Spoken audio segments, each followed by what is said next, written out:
Seja muito bem-vindo a mais um vídeo aqui no canal do Raul Martins e hoje vamos trocar uma ideia sobre o Clube de Literatura Clássica, já que vocês gostaram tanto do meu vídeo sobre a editora Penguin, ok? Eu vou dar minha opinião sinceríssima e sem filtros sobre este clube de literatura com livros que você pode ver aqui, são no mínimo chamativos, ok? Então, antes de começarmos, clique no link aqui na descrição do vídeo, porque você conseguirá se inscrever na minha lista de e-mails, na qual eu envio e-mails quase diários sobre literatura, também sobre vida pessoal às vezes, e, por que não, escrita. As três coisas estão interligadas. Então você tem duas fontes de conteúdo aqui no YouTube e o e-mail de graça. Ok? Agora, voltando aqui ao vídeo. O que aconteceu?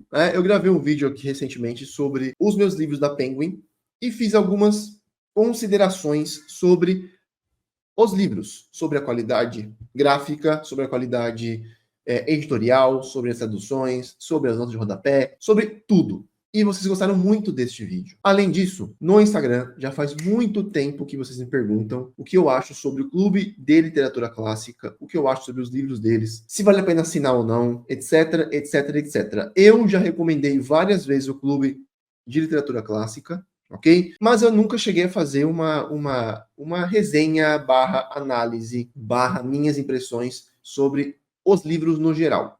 Então, é isso que eu vou fazer aqui agora. Primeiro ponto, tá? Que eu quero deixar bem claro. Este vídeo não é uma publi.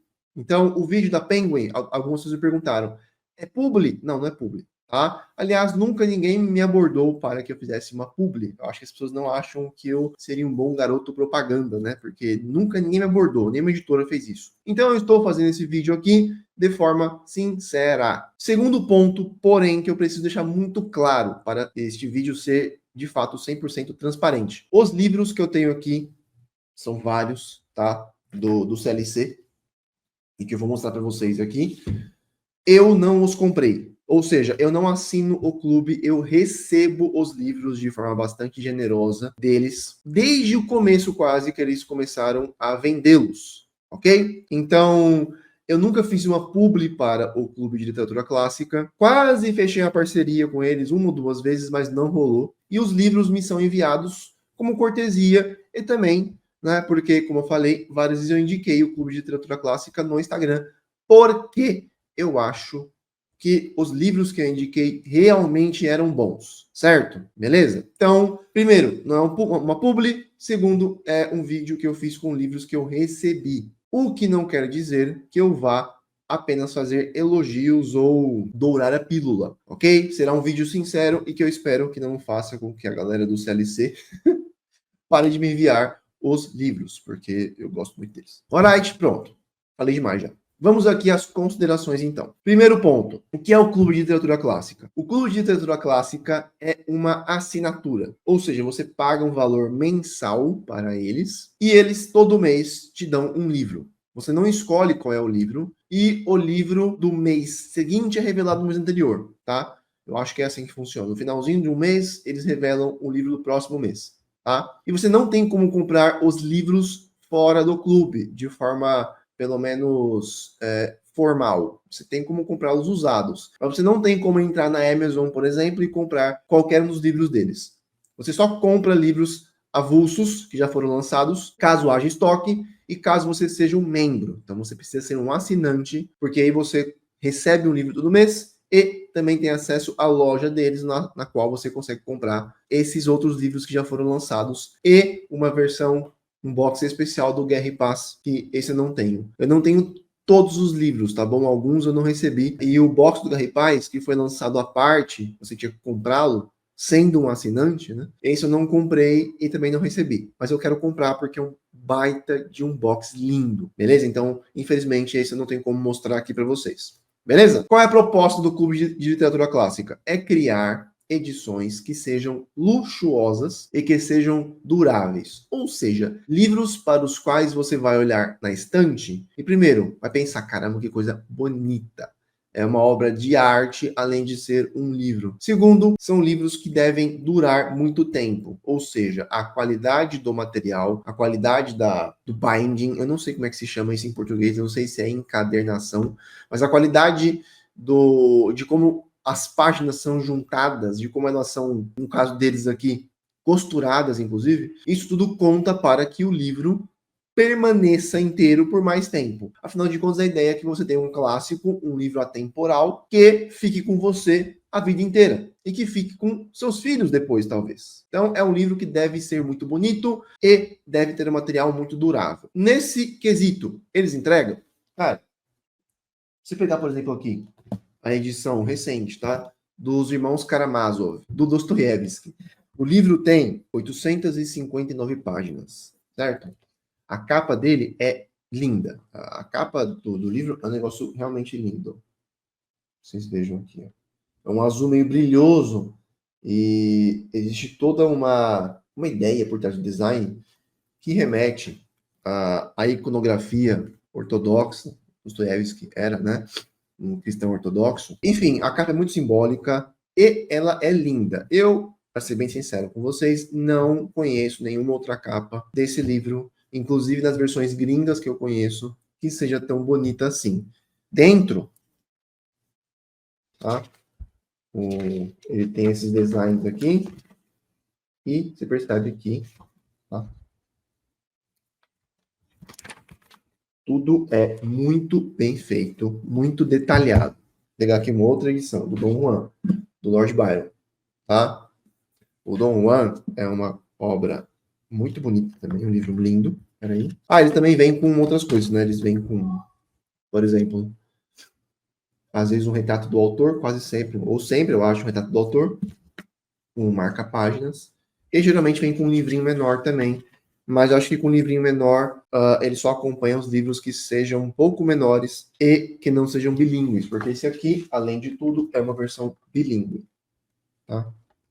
E aqui a versão em original e aqui o português. Temos também essa edição aqui da Ana Karenina.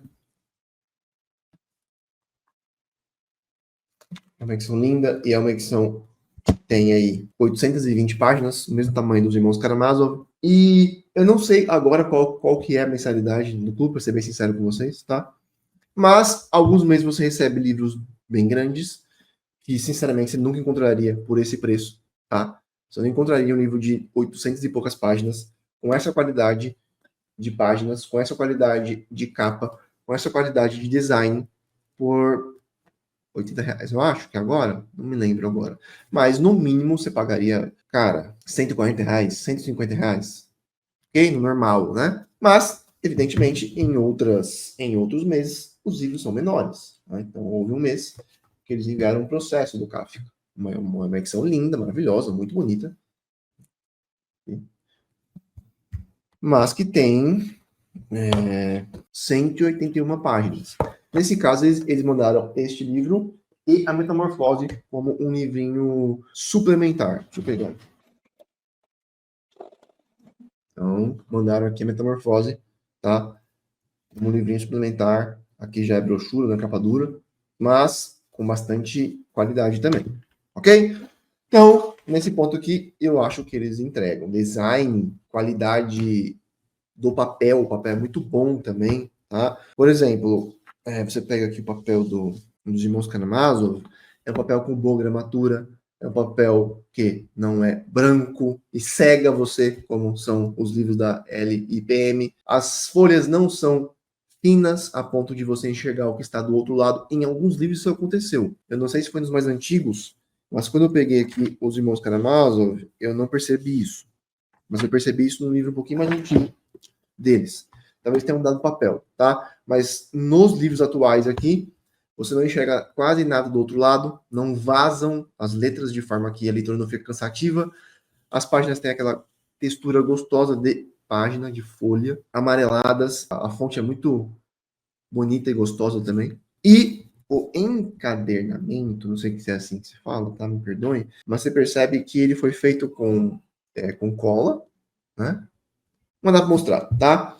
Mas a encadernação aqui parece ser feita tanto com cola quanto com uma costura, de forma que ela parece ser mais durável. Se você pegar livros mais simples, eles são só colados E é muito fácil da capa se descolar, por exemplo, e fica só aquele miolo, né? Pelado, nu e triste, de páginas soltas, sem uma capa. Eu acho que isso não vai acontecer aqui com os livros. Beleza? Segundo ponto, o trabalho editorial. Eu conheço pessoas que trabalham e outras que trabalhavam no Clube de Literatura Clássica. Então, eu conheço, por exemplo, quem trabalha com design, eu acho que está lá ainda, e eu conheço uma pessoa que trabalhou durante um bom tempo lá, preparando editorialmente os livros.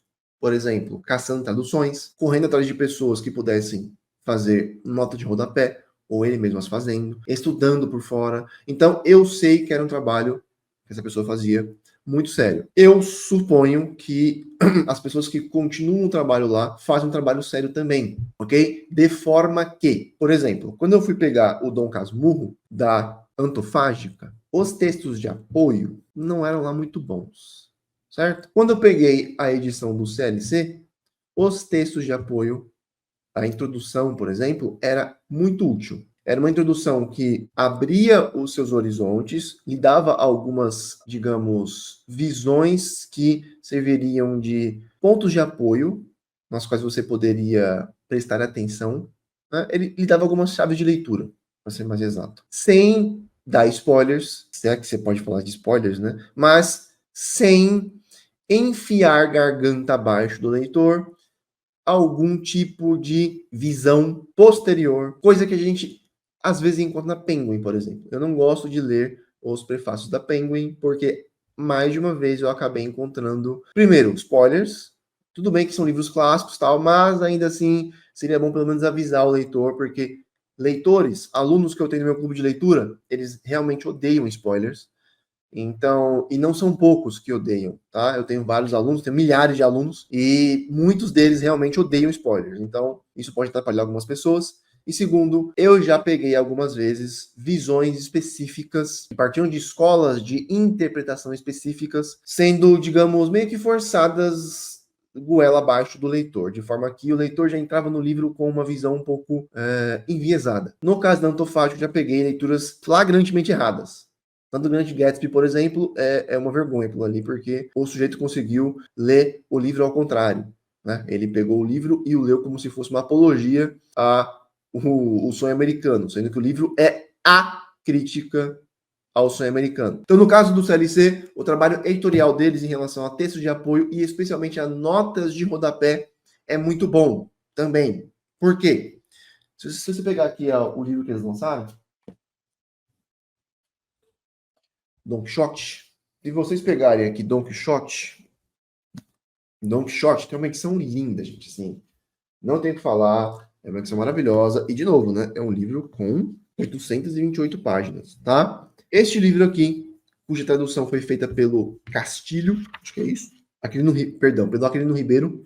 O Castilho foi traduzir o Fausto, né, do Goethe. Enfim, uma tradução do Aquilino Ribeiro, que é um autor clássico também. Eles colocaram 4.000 notas de rodapé, né, em relação ao vocabulário, especialmente, porque Aquilino Ribeiro é conhecido por ter um vocabulário gigantesco. Então, você pode encontrar livros que, no geral, vão lhe dar textos de apoio que ajudem você, o mínimo ali para que você consiga se guiar um pouquinho melhor, e notas de rodapé. Isso é muito importante, especialmente com obras clássicas, porque, de certa forma, o clássico é um texto sem um contexto. Você não está vivendo na época de Cervantes, você não conhece as referências às quais ele está aludindo, você não conhece os seus rivais dramaturgos, você não conhece muitas vezes as obras clássicas nas quais ele se apoiou, você não conhece as ironias porque são temporais, etc, etc, etc. Tá? E, claro, o vocabulário, né? Que nesse caso aqui foi duplamente distanciado do leitor, porque é uma tradução de um livro antigo. Tá? Beleza? Então, até aqui são os pontos que eu julgo positivos no Clube de Literatura Clássica. Os livros são realmente muito bonitos. Alguns livros são bem grandes, de forma que, quando você os equilibra com os livros menores, de 200 páginas tal, que vem com o livreto junto, cara, o valor me parece ser bastante bom. Tá? O preço parece ser bastante justo. Você está recebendo livros de alta qualidade, de design, de material e de trabalho editorial por um preço que, se você for comparar com outros livros, é baixo. Agora, vamos lá. Quais são algumas questões aqui que eu vou dizer que eu acho que merecem um porém? Primeira coisa, o Clube de Literatura Clássica, às vezes, pega um livro e lança uma tradução que também é considerada clássica, por assim dizer, tá? Uma tradução que foi feita por um grande autor, por exemplo, Aquilino Ribeiro, uma tradução que foi feita por algum poeta ou literato, por exemplo, a tradução do Dorian Gray, que foi feita pelo João do Rio, ou a mais óbvia de todas, Os Trabalhadores do Mar, com uma tradução feita pelo Machado de Assis. O problema é que, no geral, essas traduções, eu não gosto muito delas. Então, nós lemos no meu clube de leitura Dorian Gray. É uma edição linda. Eu não tenho que falar sobre ela. Deixa eu ver se eu acho aqui o livro. Dorian Gray, tá? Dorian Gray do clube. Ó, é uma edição, cara, muito bonita, não tenho o que falar. Parecido com Lord Byron, com Dom Juan. Mas faz sentido, porque de fato existe um parentesco entre as obras, tá? E esse aqui eu acho que é também bilíngue. Ele é bilíngue. Então é uma edição bastante rica, com um design muito bonito e bilíngue. Só que eles escolheram a tradução do João do Rio, que foi um literato brasileiro, poeta, se não me engano. E quando eu cotejei a tradução dele com a da Penguin, por exemplo, eu achei a da Penguin muito superior. E os alunos, que foram centenas de pessoas, também preferiram as traduções, a tradução da Penguin e uma outra que foi feita pela Pedra Azul, salvo engano. A ideia é legal porque você tem, digamos, um clássico traduzido por um clássico, mas o resultado final, aquele que chega para o leitor, eu não acho que foi melhor. No caso do Machado, um amigo meu que sabe francês, eu não sei francês, né? Não a ponto de cotejar uma tradução com o seu original. Cara, uma edição linda também, do Vitor Hugo. Né? Esse livro foi traduzido pelo Machado de Assis. Porém, esse meu amigo disse que o Machado basicamente atrapalhou, né? o pobre leitor e a tradução dele não foi a melhor possível. Uma nova tradução, eu acho que vai ser lançada, de novo pela Penguin, e depois eu queria cotejá-la com essa aqui para que eu possa saber, porque nós também lemos esse livro no meu clube de leitura. Algumas pessoas odiaram o livro com todas as suas forças e outras amaram o livro. E algumas pessoas já tinham me dito que o problema estava com a tradução. Agora, depois, com essa nova tradução, eu quero tirar isso a limpo, né? Mas talvez ter lançado o livro com a tradução do Machado de Assis não tenha sido o melhor movimento para o leitor final. De novo, a ideia é muito boa, né? Pô, caramba, é um grande clássico da língua francesa traduzido pelo nosso maior prosador. Caramba, né? Pô, você tem aqui um encontro de gigantes. Talvez o resultado final não tenha sido o melhor possível. Lançaram também Hamlet, tá? Com a tradução do Carlos Alberto Nunes, que é um tradutor responsável por verter para o português a Ilíada e a Odisseia, que foram lançadas pela Nova Fronteira. E o Carlos Alberto Nunes é um grande tradutor. Eu gosto das traduções dele, de Homero, mas eu não gosto muito das traduções dele de Shakespeare, por exemplo. Tá? Então, eu acho que ele deixa ele muito engessado, ele deixa Shakespeare muito. Ele enfatiza demais um aspecto de Shakespeare e outros ele simplesmente deixa que morram. Né? Por exemplo, as piadas que Shakespeare conta, que muitas vezes eram piadas sujas, caramba, tá? Não tinha nada de elevadas, não, eram piadas realmente esculhambadas.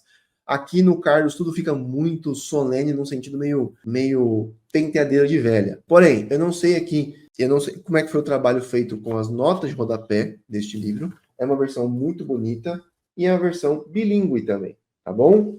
Então, a julgar pelo trabalho que eles já fizeram com outros livros, eu imagino que as notas daqui sejam bastante boas. Depois seria interessante eu fazer eu também compará-las com as notas que eu encontrei na edição da Penguin, porque são muito boas, mesmo, certo? Então, eu acho que o Hamlet da Penguin foi traduzido pelo Lawrence Flores Pereira, eu acho. E também tem muitas notas e é uma baita edição, porque ali você tem um texto que é mais dinâmico. Ele, às vezes, sobe, né? As alturas trágicas que são exigidas, mas ele também desce as baixezas putanescas e sacanas às quais o Shakespeare desce tantas vezes. Ok? Beleza? Ok. Além disso, nós também temos uma outra questão aqui. Os russos, lançados pelo Clube de Literatura Clássica, Tolstói e Dostoiévski, notavelmente, acho que Turgenev não foi assim. Os russos, Dostoiévski com Crime e Castigo, Dostoiévski com Os Irmãos Karamazov, Tolstói com Ana Karenina e Guerra e Paz, e agora Dostoiévski de novo com O Idiota, salvo engano. Esse último eu não sei, na verdade, eu falei não sei. As traduções para o russo foram feitas pelos Guerra. Eu nunca lembro se é um casal de marido e mulher ou se são irmãos, mas são os Guerra, uma mulher e um homem, tá? E os Guerra são tradutores premiados, e eu imagino que as traduções não devam ter sido baratas para que eles comprem, né? Então, eles fizeram um serviço bastante sério quando se propuseram a comprar as traduções do casal Guerra, porque eles são, de novo, tradutores especialistas em russo e premiados. São muito respeitados, ok? Inclusive, caso você queira dar uma olhadinha em um texto que compara traduções, uma tradução portuguesa com traduções que nós temos aqui no Brasil, as da 34 no caso, você pode pesquisar aí no Google a superioridade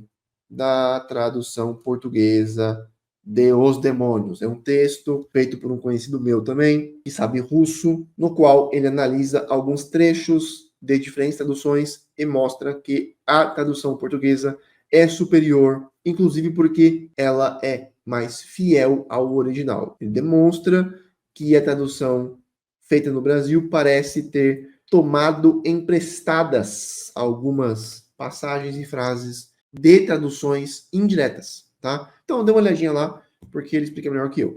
Eu não sei russo, ele sabe. Voltando aqui, então. O Clube de Literatura Clássica pegou traduções que são respeitadas e muito bem feitas. Zero problema em relação a isso. Aliás, eles devem, né, receber palmas por isso e elogios, porque geralmente editoras que se preocupam com a parte técnica não se preocupam com a parte editorial. Eles não se preocupam com o texto. Eles estão cagando e andando para a qualidade do texto, especialmente da tradução. O clube não tem esse problema. Agora, qual é a questão? É que o casal Guerra ou os irmãos Guerra são portugueses, de forma que o português deles não é o brasileiro, é o de Portugal. Isso deveria ser um problema para a maior parte dos leitores? Não. Mas eu não trabalho com deveria, eu trabalho com o que é. E, de novo, eu tenho milhares de alunos no meu clube de leitura e eu converso diariamente com muitas pessoas no meu Instagram, de forma que eu sei que leitores iniciantes e até leitores já calejados podem ter dificuldade com a tradução portuguesa. Eles podem ter dificuldade com o vocabulário. Eles podem ter dificuldade com algumas construções frasais que não são tão comuns em português brasileiro. De forma que, quando me perguntam qual tradução você recomenda do Crime e Castigo, eu tenho duas. Eu tenho a do CLC, que eu sei que é uma tradução fiel, é uma tradução muito séria e bem feita, e é uma dicção linda. Isso aqui. Tá? Inclusive uma capa bem inesperada para Crime e Castigo, né? Brilhosa, com prata e azul. Ou eu tenho a edição da Todavia, que foi traduzida pelo Rubens Figueiredo. Então, o que eu digo geralmente? No geral, eu acabo recomendando a tradução do Rubens Figueiredo. Por quê? Porque o Rubens Figueiredo é um tradutor brasileiro, que também escreveu. Então, ele é um romancista. E ele também é especialista em traduções russas. Quando você coteja as duas traduções, a do Rubens Figueiredo parece, para um brasileiro, ser algo mais fluido, porque ela não apresenta esses obstáculos que pode apresentar ao leitor mais iniciante, que não tenha costume nenhum de ler autores portugueses. Eu falei algo assim, né, um tempo atrás, e um inscrito português, eu acho, parece ter ficado um pouco bravo com isso, nervoso, né? Comigo, não sei. Mas a verdade é uma só, foi o que eu falei. Eu trabalho com realidade, e a realidade é que muitas pessoas não têm costume nem mesmo de ler autores brasileiros. Muitas pessoas têm dificuldade com Machado de Assis, que é brasileiro, e que escreveu faz pouco tempo. Ele não escreveu em 1500, tá?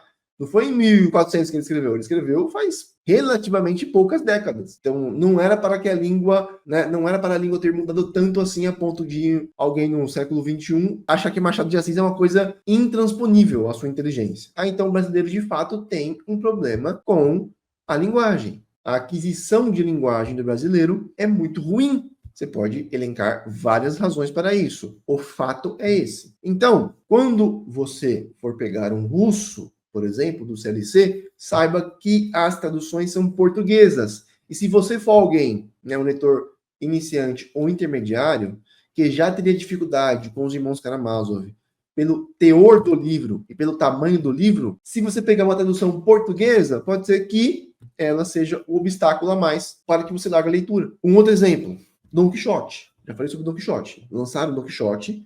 O livro tem 4.000 notas de rodapé. Nós também lemos Dom Quixote no meu clube de leitura. Então, eu peguei traduções que estivessem mais à mão ali e eu as comparei. Eu as comparei em relação à fidelidade com o original? Não, porque não domino espanhol esse ponto. Eu as comparei como uma leitura possível para o leitor atual. Então, eu que já tenho bastante bagagem literária, que já li bastante, né, que já li várias coisas, e que também sou tradutor, traduzi alguns livros, algumas dezenas de livros, na verdade. Falei, cara, eu vou aqui cotejá-las para que eu possa ter uma ideia. Eu também conheço quais são as dificuldades dos leitores reais, porque, de novo, eu tenho um clube de leitura e eu interajo com leitores reais todo santo dia, beleza? Então, não é uma coisa que sai da minha cabeça, é uma coisa que vem da minha experiência. Havia 3 traduções principais, né? A do CLC, a da Nova Fronteira e a da Penguin. A tradução da Nova Fronteira é uma tradução que tentava, né, ou cujo objetivo é atingir uma fidelidade mais imediata ao texto original. Ou seja, a tradução parece mais arcaica nesse sentido, porque o autor estava tentando, o tradutor estava tentando atingir uma fidelidade mais direta. Então, isso, por um lado, causa mais, né, cria mais fidelidade, mas, pelo outro lado, cria menos fidelidade, porque a experiência real do leitor com o livro não vai ser igual à experiência real de quem leu a obra quando foi lançada. Então, por exemplo, Don Quixote é um livro com várias piadas. E com várias piadas dignas do Chaves. Piadas de slapstick comedy, né? Piada de apanhar, cenas hilárias nas quais, por exemplo, ele confunde uma moça da vida com uma princesa, agarra a moça, depois apanha. Então, essas cenas que são ridículas, que são, tá? Dom Quixote, inclusive, ele ficou conhecido em primeiro lugar e antes de tudo como um livro engraçado. Foi depois que outros autores foram acrescentando-lhe, digamos, leituras que eram mais espirituais, solenes, tudo bem? Mas no primeiro momento ele foi conhecido como um livro engraçado, tá? Especialmente a primeira parte. Voltando aqui então. A Nova Fronteira lançou essa tradução que queria ser mais fiel ao original. Acabou sendo, por um lado, e pelo outro acabou sendo menos fiel. Eu falei, gente, qual eu recomendo? Tinha Nova Fronteira, a do CLC e da Penguin. Então temos aqui também a edição da CLC. Qual é a questão com ela? O Aquilino Ribeiro é um escritor clássico, mas ele também é português. E não só ele é português, ele ficou conhecido por ser um escritor com um vocabulário muito amplo, de forma que os alunos que tentaram ler essa edição aqui não conseguiram.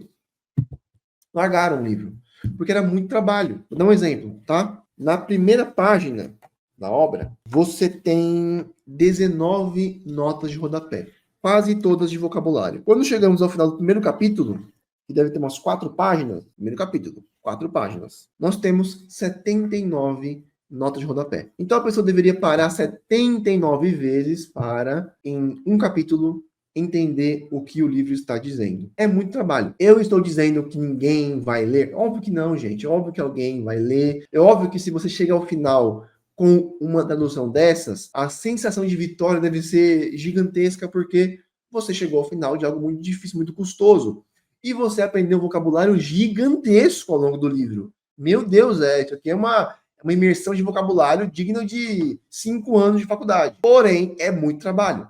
E, de novo, percebe que a experiência do leitor já fica muito distante da experiência do leitor quando a obra surgiu. As pessoas se juntavam em redor de um leitor letrado para que ele pudesse ler a obra para elas. Eram pessoas comuns, pessoas analfabetas, que davam risada com o livro. Então, a pessoa que vai ler o livro hoje, com uma tradução dessas, a experiência dele fica muito distante da experiência original. De forma que eu falei, cara, a que eu mais recomendo é da Penguin. Porque a tradução da Penguin, o tradutor diz isso, né? Ela tenta atingir um equilíbrio entre a fidelidade mais imediata e direta, ou seja, tentar atingir com o vocabulário uma fidelidade ao vocabulário daquela época, que pode ser arcaico, mas, pelo outro lado, tentar preservar algo da experiência original do livro. Ou seja, ele tem que ser gostoso de ler, ele tem que ser engraçado, ele tem que ser imediatamente envolvente. E eu acho que aquela tradução conseguiu fazer isso de forma bastante, cara, bastante boa. Cara, um belíssimo trabalho feito de verdade. A da Nova Fronteira, aconteceu o mesmo problema que aconteceu com a do CLC. As pessoas largaram no meio. Largaram depois de 3 capítulos, porque eram muitas notas de rodapé. Eram muitas pausas, ok? Então, nós temos aqui essa questão com algumas traduções do Clube de Literatura Clássica. Em alguns casos, eu acho que é realmente um problema, como no caso do Don Quixote, é uma edição maravilhosa, mas a tradução realmente torna a leitura do livro difícil. Ele vai ficar mais como um ícone, né? Como uma decoração glorificada. Mas, de novo, caso você queira fazer um trabalho de ler inteiro, cara, ótimo, maravilha. Beleza? Então eu vou aqui mostrar alguns livros para que vocês tenham uma ideia de como eles são. Né? Esse aqui é o do Balzac, Ilusões Perdidas. Bem bonito. Algumas capas têm essa textura meio aveludada. Né? O Dom Juan, do Byron. Como eu falei, os livros acompanham marca-páginas. Tem esse aqui, por exemplo, né? E um retrato do autor. Eu não vou mostrar agora porque eles estão outra gaveta longe daqui. Tá? Processo do Kafka. 1984, do Orwell. Uma baita capa essa aqui, cara. Ó. Eles lançaram muitos nacionais também, isso é importante, tá? Lançaram os Sertões.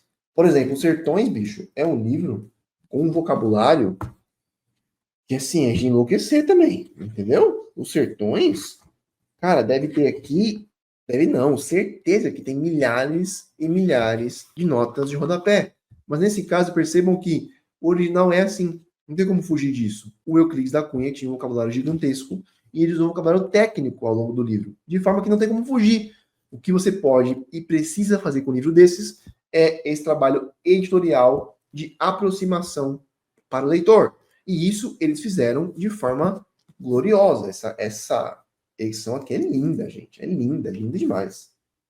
Tá? Não tem o que falar. Lançaram também os romances completos do Graciliano Ramos. Tá? Uma edição também muito bonita. Lançaram também 3 romances do Lino Barreto, numa edição igualmente muito bonita. Uma edição linda. Tá?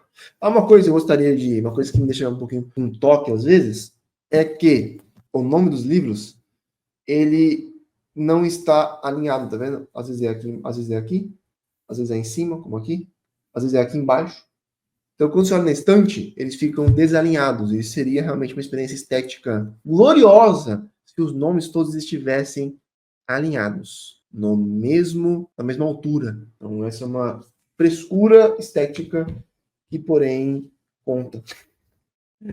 Como eu falei, obras menores também, essa bem fininha aqui do Pirandello, que eu acho que deve ter 180 páginas. Mas também tem uns calhamaços, né? Paraíso Perdido, do Milton, bilíngue, tá? Com trocentos milhões de notas de rodapé.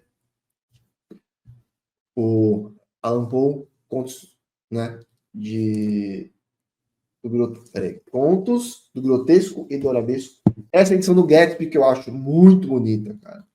Com uma tradução muito bem feita, tá? Mas, de novo, uma tradução que ela é, no geral, a Antofágica tenta criar traduções que sejam mais facilitadas, ela tenta modernizar um pouquinho. A Penguin tenta geralmente atingir um equilíbrio e o CLC geralmente pende para essa fidelidade mais imediata. No geral, não é sempre, são trabalhos diferentes, mas parece ser a tendência das editoras, tá? Essa edição aqui, muito bonita, do Morro dos Ventos Uivantes.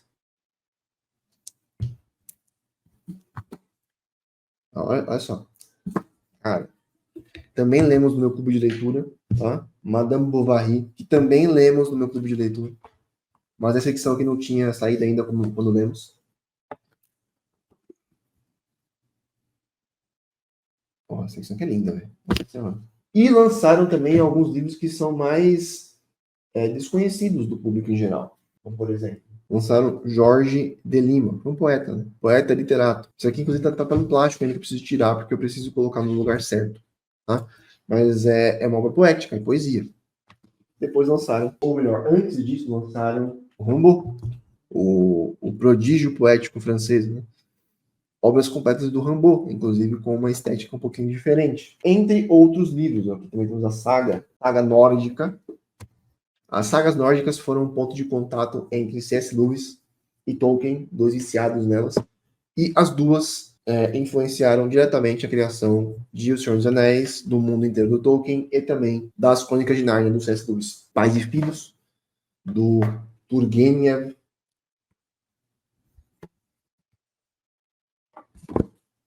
Moby Dick.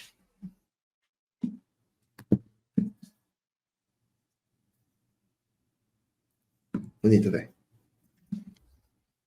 O que eu espero também, que deve ter muitas notas de rodapé, porque é preciso mesmo, não tem como escapar disso aqui. As obras completas do Virgílio, edição bilíngue, latim.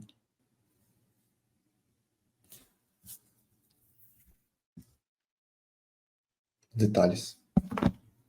Essa edição aqui linda do Frankenstein, que deu uma baita polêmica, porque foi criada com IA, e foi criada com IA porque a ideia seria espelhar o uso da tecnologia no livro. Então a história é sobre o uso e os maus usos da tecnologia, e para tanto o designer resolveu criar uma estética inteira que fosse criada com uma máquina, com uma criatura chamada IA. Isso deu uma baita polêmica, mas eu acho a secção que linda. Entre as secções do Frankenstein que eu conheço, essa é a mais bonita. Essa é a mais impactante, assim, de longe. Depois vem a Dark Side. Dom Casmurro, não mostrei, né?